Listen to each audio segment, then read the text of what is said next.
clases. Entonces, está con nosotros María Emilia Tillú, ella es socióloga, académica de la Universidad de Chile y además experta en racismo, en migraciones contemporáneas. El otro día mi hijo hizo una pequeña biografía de María Emilia para su clase de sociología, así que... Aprovechate de eso. Me aprovecho de eso. Un abrazo, María Emilia, bienvenida al Matinal de los que Sobran. Hola, qué gusto. Un gusto también, muy buenos días. Sí, muchas gracias por la invitación. Gracias por estar con nosotros. Justo hoy día estaba leyendo en el Mercurio este concepto del xenofovirus, ¿no? Que es como la pandemia ha revelado casos de racismo bien brutal y que son bien extendidos y en lugares que uno no imaginaría. Leía, por ejemplo, que en España, contra los gitanos, en África misma, contra los blancos, en China, contra los negros, en Latinoamérica, lo sabemos por las situaciones que hemos visto en los últimos años, contra los venezolanos y en Chile en particular, ya para ejemplificarlo, contra los haitianos. Como primera cosa, María Emilia, yo cuando sabía que tú venías te lo quería preguntar. ¿Por qué el racismo parece una cosa tan extendida, tan global, tan culturalmente arraigada? ¿Qué pasa ahí? ¿Qué existe ahí?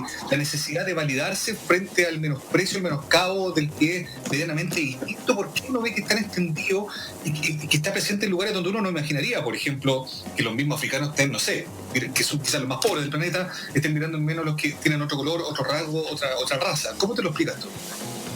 Bueno, en primer lugar, muchas gracias. Tremenda oportunidad de estar con ustedes.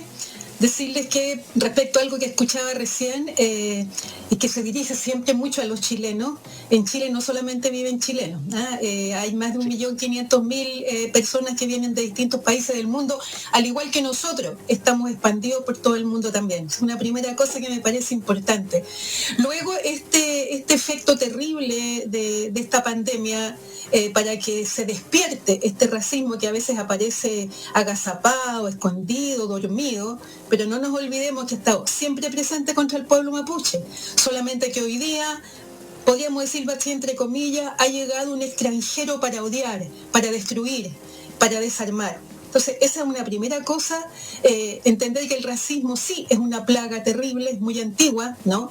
Lamentablemente, después de la Segunda Guerra se quiso no hablar nunca más de eso, pero ha seguido expandiéndose.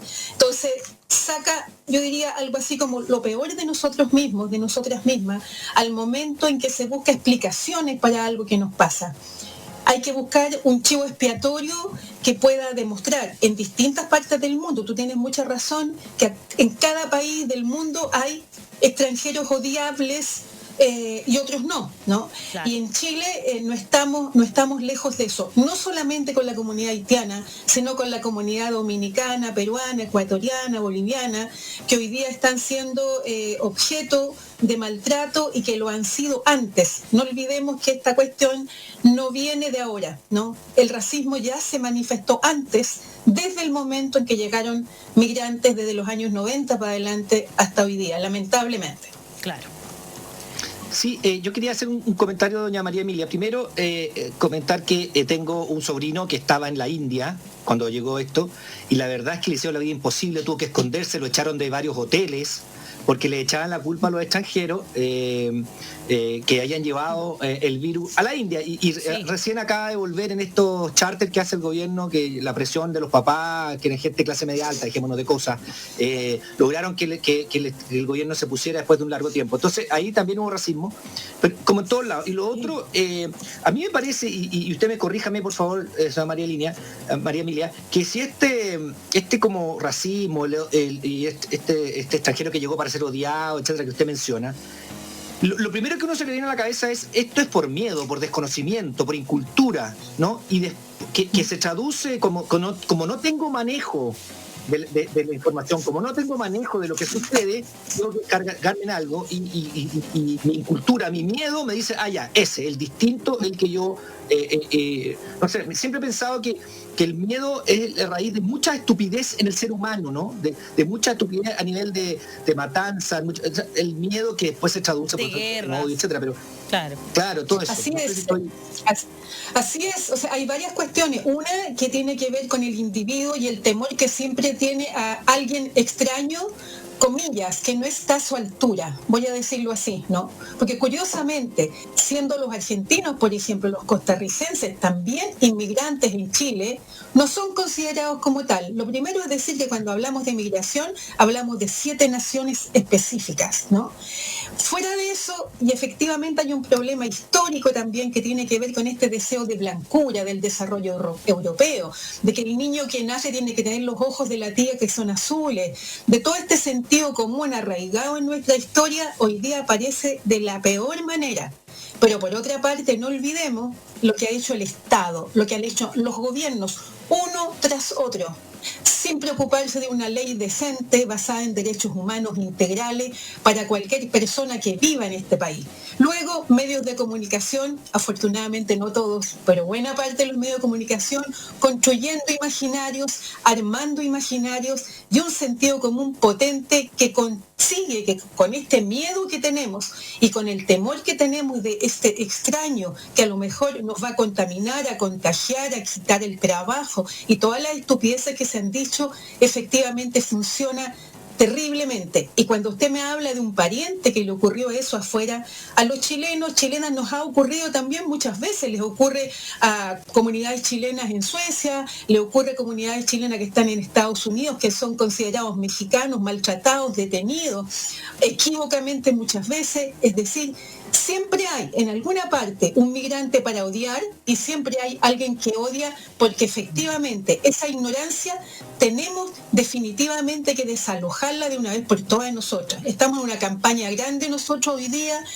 con la Universidad de Chile, la Universidad Abierta de Recoleta, la Radio Universidad de Chile. Estamos trabajando a nivel nacional con la Red Nacional de Inmigrantes, buscando cosas súper sencillas: comprensión, reconocimiento, solidaridad.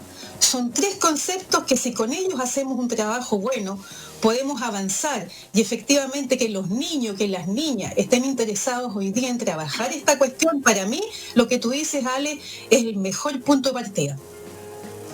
María Emilia, Sí, qué importante eso. Mauricio, hay varias cosas que se desnudan, ¿no? En este racismo que es histórico, como tú bien dices, es lamentablemente cultural. Incluso uno advierte, María Emilia, yo creo que tú también estás de acuerdo conmigo, que en el mismo grupo de migrantes que hay en Chile se genera también racismo. El colombiano mira menos a la historia. O sea, es una cosa. Sí. Por eso digo que a mí me sorprende mucho que sea tan culturalmente el arraigado. peruano al boliviano, y así, es genial. Claro, frente a la misma condición de migrante en un país, entre las mismas nacionalidades que conviven en ese, comillas, nuevo país, también se generan divisiones que son brutales. Estaba leyendo la otra vez que los cálculos de extranjería para los próximos meses dan cuenta de prevén una llegada masiva de extranjeros al país, tal cual pasó a mediados del 2017. ¿Esto a partir de qué? Para explicarlo bien, así como se leía, digamos, ¿no? en esta proyección, es que en el momento en que la pandemia empiece como a aflojar un poco, va a haber evidentemente una recesión económica, y en ese contexto de recesión económica, Chile sigue siendo en la región, por así decirlo, en el vecindario, uno de los que está mejor parado, y podría eso también invitar a que más extranjeros quieran llegar al país, y hay un debate abierto ahí, ¿no? Yo al menos sí lo entendí en las fuentes consultadas en este artículo que salió el fin de semana en la prensa, que daban cuenta de si deberían ser más restrictivas las medidas de ingreso en ese escenario, tomando en cuenta que el país va a estar más pobre, por decirlo de una manera gruesa. ¿Qué sabes tú de eso? ¿Es efectivamente algo que se está proyectando, María Emilia? ¿Por qué no nos... Mira, disculpa que casi me ría, pero cuando es el DEM, cuando personajes como Belolio, como Bonito, como cuando estuvo Chadwick metido ahí, nos entregan estas cifras, en primer lugar, no les creo nada. Lo segundo es que estamos hablando del miedo, están construyendo el miedo para adelante. Exacto. Pero si todo país moderno... ¿Existe una data de que va a llegar más? No, okay. Es que es al revés, la gente se está yendo. Por favor, hemos visto bolivianos, colombianos, peruanos, venezolanos, cubanos pidiendo irse a su país para pasar esta pandemia o el temor de lo que les puede ocurrir junto a lo suyo. Está yéndose la gente, había buses completos de haitianos que se han ido. Hay un montón de gente de Bolivia, Perú, Colombia que se están yendo, ecuatorianos. Por lo tanto, ¿cómo puede pueden hacer estas cuentas ferozmente alegres, digo yo, y tan irresponsables, y señalar de antemano que a lo mejor por lo que va a ocurrir va a venir gente? En todo país moderno, en un periodo mundializado, globalizado, de un capitalismo exacerbado neoliberal como el que tenemos, la gente se desplaza de norte a sur, de este a oeste, la gente parte a vivir allí donde se encuentra más cómoda. Yo no me permitiría jamás decir y augurar que va a venir más gente después, porque ni siquiera sabemos lo que nos va a pasar con la irresponsabilidad que tiene el gobierno hoy día para tratar el coronavirus en Chile. Una irresponsabilidad que tiene carácter criminal, porque no han sabido manejar las cifras y no se han fijado en lo que dicen los expertos y los especialistas mundiales para tratar el coronavirus. Entonces, efectivamente, ante lo que está ocurriendo, ¿qué mejor que ellos mismos continúen a establecer este odio feroz que se establece contra la gente? Que cuidado, son nuestros vecinos, son nuestros vecinos de Bolivia, es la gente donde vamos de vacaciones, basta ya. Son los ecuatorianos que están en condiciones terribles y se mueven. Pucha, ya sabemos por qué será, estarán buscando mejores condiciones. María Emilia, tengo una pregunta. Yo también. Sí. Es que justo tú entraste en el tema de cómo el gobierno ha manejado las cifras y cómo ha manejado esta pandemia. Entonces mi pregunta es, ¿tú crees que esta negligencia de no escuchar a los expertos, desde el principio se les dijo que tenía que haber cuarentena total, sin embargo, siempre tratando de poner el miedo en la parte económica, porque eso es en los discursos que hemos escuchado, ¿no es cierto? ¿Tú crees que es a propósito, negligencia? ¿Qué hay ahí? ¿O hay un poco de todo? Qué pregunta fregada. Sí, complejo. Yo creo que no hay nada. Lo que pasa es que la Alejandra es fregada. Pero me encanta que sea así. Sí, nos conocemos. Me encanta. Y yo soy del terror también, qué terrible. Bueno, mira, yo creo que no hay puntada sin hilo. Yo pienso que esto está pensado. Yo no creo ni en la ingenuidad, ni en la ignorancia, ni en el error de esta gente. Esta gente hace parte de un gobierno que tiene las características que tiene. Ustedes hablaban de votar recién. Por favor, chilenos y chilenas, y todos los compañeros y los amigos migrantes que van a poder votar, no voten por esta gente. Han hecho lo peor con nosotros. Y en ese sentido han manejado la migración, la han manejado para buscar allí las razones de lo que nos está ocurriendo. Han hecho correr rumores, han inventado cosas. No se olviden que ya durante el estallido social hubo migrantes que fallecieron. Todavía hay casos que no se pueden entender muy bien sobre lo que pasó, porque los cadáveres los tiraron dentro de un incendio, encontraron que habían sido operados, que les faltaban órganos. ¿Qué diablo pasó ahí? ¿Cómo se trataron esas cosas? ¿Qué pasó con el caso de Joan Florville? Todavía no tenemos claridad sobre el modo en que falleció. Entonces, yo creo que, mira, yo en este gobierno cualquier cosa puede pasar, pero solamente decirte que lo que hacen está muy bien pensado, porque tiene efecto sobre la gente. Cuando una autoridad repite incesantemente las mismas cosas todos los días, ¿por qué un ciudadano, una ciudadana no le va a creer? Si es su gobierno. Es la gente en que se hizo confianza políticamente. Por lo tanto, la construcción de sentido que tienen es tremenda y de una tremenda irresponsabilidad. Daniel. Sí, quería preguntar, María Emilia, dos cosas, pero que vienen de una persona que no cacha, ¿ya? O sea, desde ese punto de vista, entonces no me juzgue, por favor. La verdad es que tiendo a pensar, y puedo estar equivocado y por eso lo digo, que en las clases menos acomodadas, los más vulnerables, la aceptación del otro, o puede que esté equivocado, lo que uno ve en la feria, lo que uno ve en la, no sé, del otro, del negro, del otro color, etcétera, es mayor, puede que esté equivocado. ¿Y por qué lo digo también? Mire de la pregunta tonta, pero perdone que la haga. O sea, lo que uno ha visto en ciertos sectores se acepta al otro, ¿ya? Y segundo, que en los niños eso no existe. Porque si yo soy un niñito chico que estoy jugando con un niñito que es negro y yo soy blanco, me da lo mismo porque el cabro es mi amigo y se acabó y no tengo ni un prejuicio con eso, yo juego con él nomás. Entonces, desde ese punto de vista de cuando son más chicos, y después se les va metiendo eso en la cabeza por los papás, pero el cabro chico en general, el otro es negro, es blanco, es chino, le da lo mismo porque está jugando con él. Entonces, pero además que eso también se da en las clases menos acomodadas, que hay más aceptación. ¿Es un error? ¿No es un error? Lo pregunto muy humildemente. Mire, en primer lugar usted no ha hecho ninguna pregunta tonta.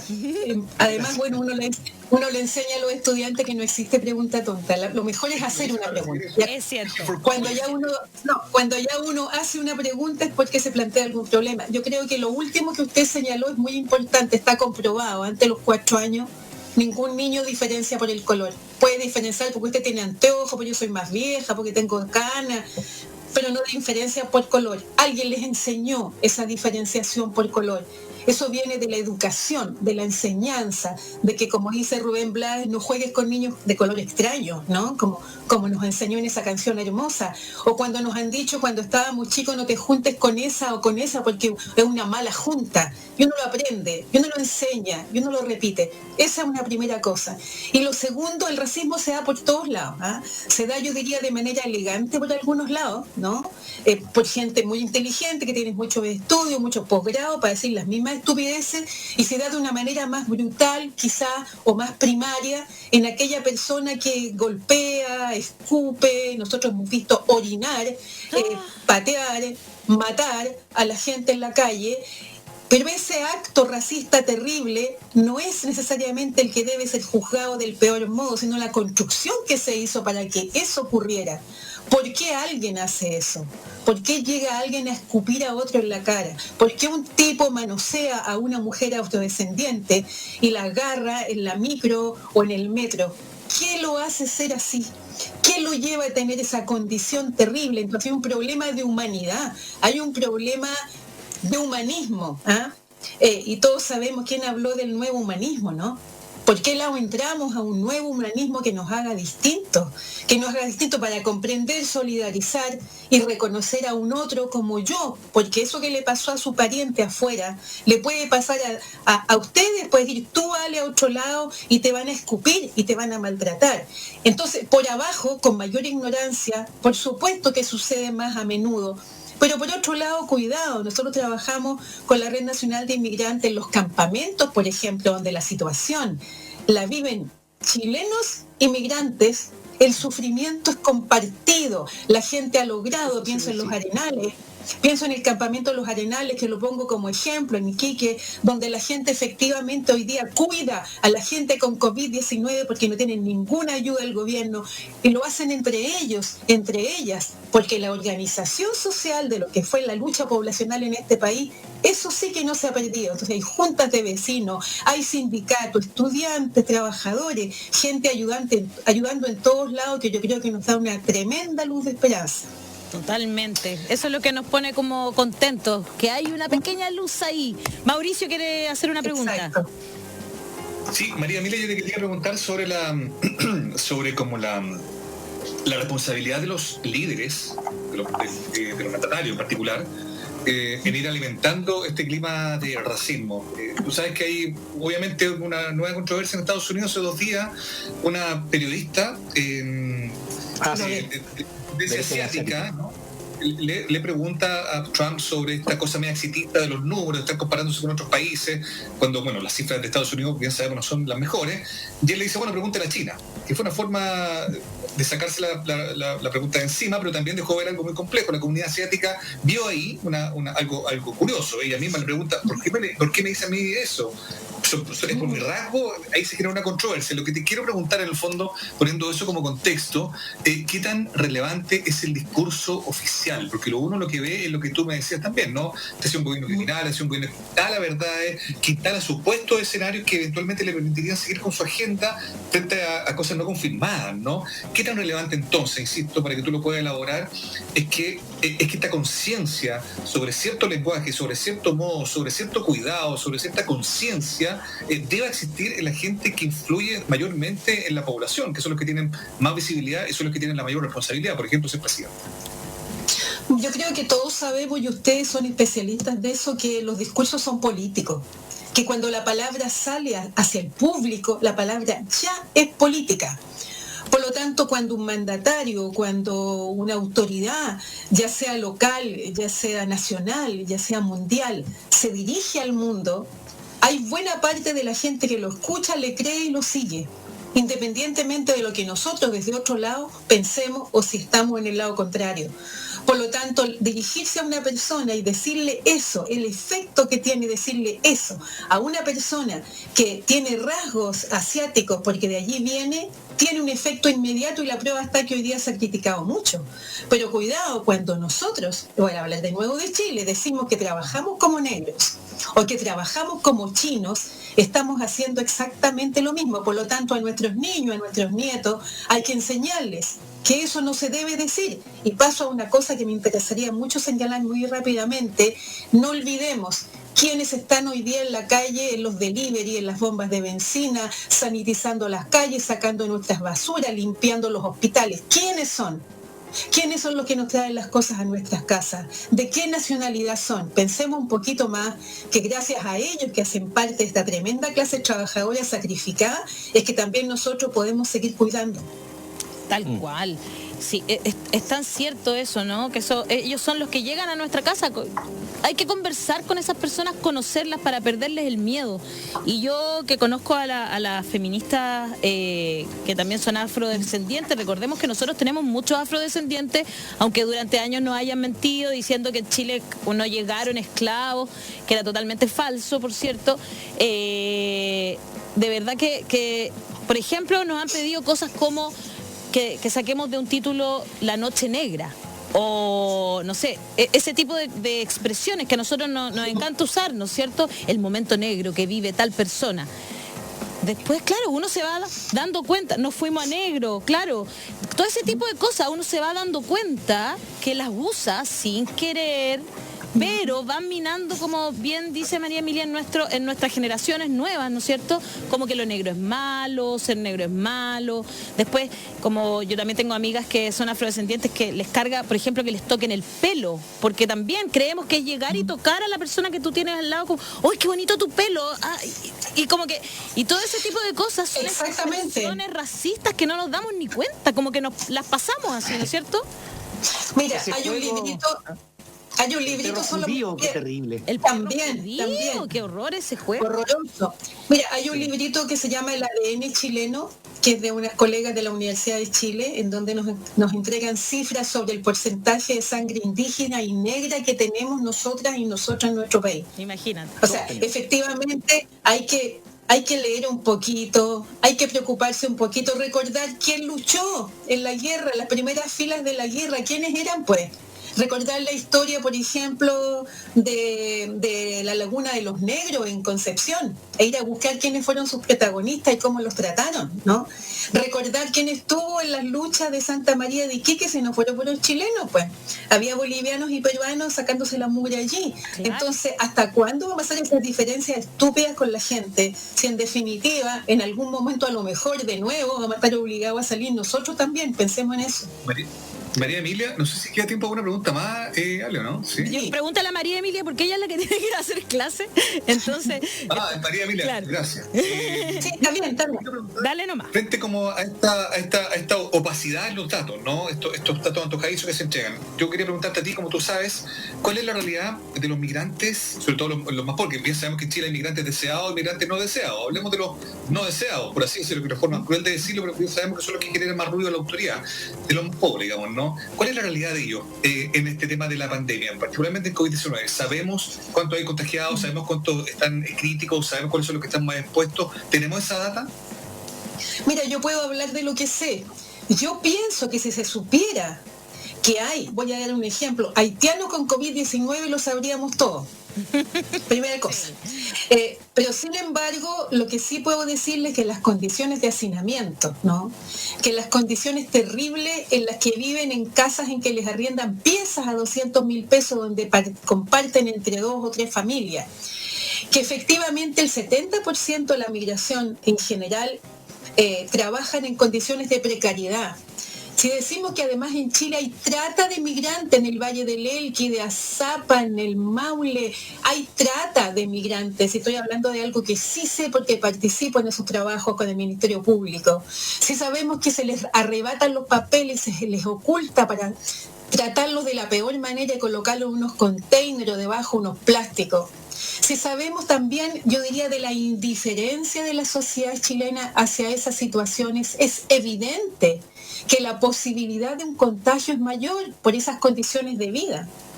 Pero también yo diría que hay una cosa de la que me gustaría hablar, es que a pesar de esas condiciones de vida terribles para muchos y muchas, hay mucha dignidad también en muchas comunidades migrantes, ¿no?